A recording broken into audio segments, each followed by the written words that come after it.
اللہ، ایشور، جسے آپ اپنی زبان میں جو کہیں، گاڈ کہیں یا بھگوان کہیں یا پرمیشور کہیں، جو آپ کہنا چاہے، اس نے انسانوں کو بنایا اور اسے پرتھوی پر بھیجا، پرتھوی یعنی زمین پر چلنے کے لیے پیر دیے، اپنی ضرورت کی چیزیں بنانے، کھانے پینے کے لیے ہاتھ دیے۔ یہ سب منشیہ کی ضرورتوں کا حصہ تھا، اسی لیے اللہ نے انسانوں کو یہ ساری سہولتیں دی۔ پر کیا اللہ، ایشور، گاڈ، پرمیشور کو بھی ان چیزوں کی ضرورت ہے؟ آئیے اس پر بات کرتے ہیں۔ اگر میری محنت اچھی لگے تو چینل کو ضرور سبسکرائب کریں۔ ایشور نے زمین پر انسانوں کو بھیجا۔ یہ ایشور نے پہلے ہی طے کر رکھا تھا کہ انسان اڑ نہیں سکتا، کہ اسے پر دے دے، اسی لیے اس نے انسانوں کو پیر دیے کہ وہ زمین پر چلے۔ اس نے طے کر رکھا تھا کہ انسان کے منہ میں بھوجن خود بخود نہیں جائے گا، اسے خود اپنے منہ میں بھوجن ڈالنا ہوگا، اس لیے اسے ہاتھ دیے، اور یہ اس کی منشا ہی ہے کہ انسان اپنی ضرورت کی ساری سامگری خود ہی بنائے۔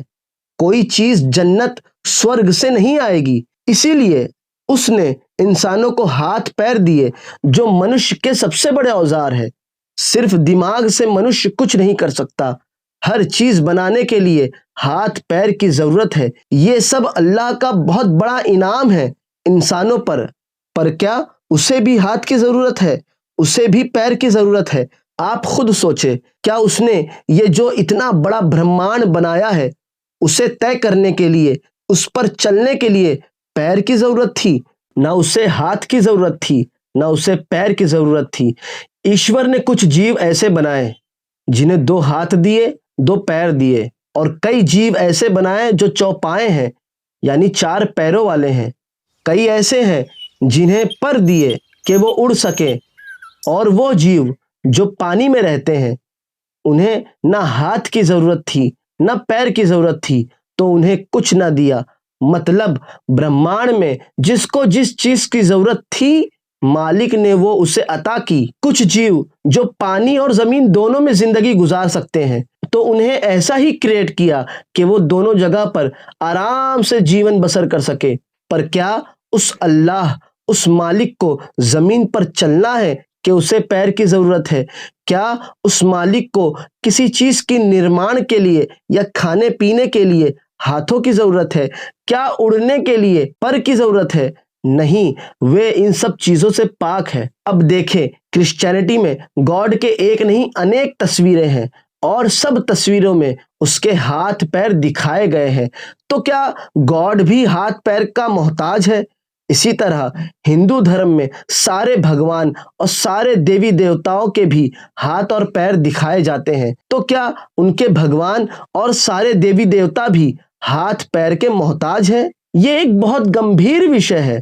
گاڈ اور بھگوان عیسائی اور سناتن دھرم میں ویسے ہی ہیں جیسے اسلام میں اللہ، پر اسلام تو صاف کہتا ہے کہ اس رب، اس اللہ کے لیے نہ ہاتھ ہے نہ پیر۔ اس نے جو بھی چیزیں انسان اور دوسرے مخلوق کو دی، وہ سب صرف ان کی ضرورت پورا کرنے کے لیے دی، اور اللہ کے لیے کسی چیز کی ضرورت نہیں، بلکہ وہ ضرورتوں سے پاک ہے۔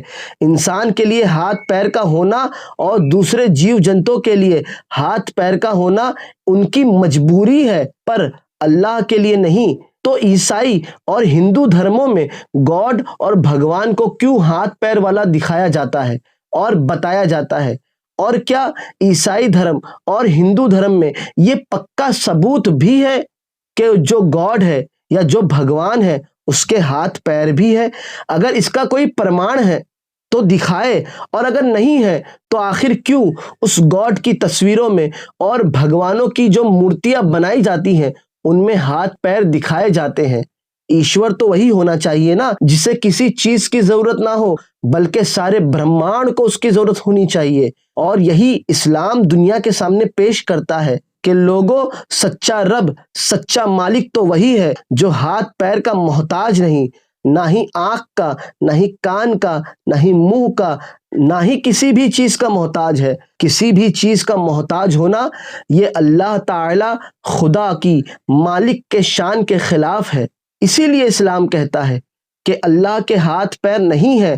اب آپ سوچیں اس پر کہ آپ اس خدا کو مانتے ہیں جو ہاتھ پیر کا محتاج ہے، یا اس رب کو مانتے ہیں جو مجبوری اور محتاجی سے پاک ہے؟ آپ اپنی رائے ضرور دیں۔ اگلے ویڈیو میں ہم ایشور کے بدن پر بات کریں گے۔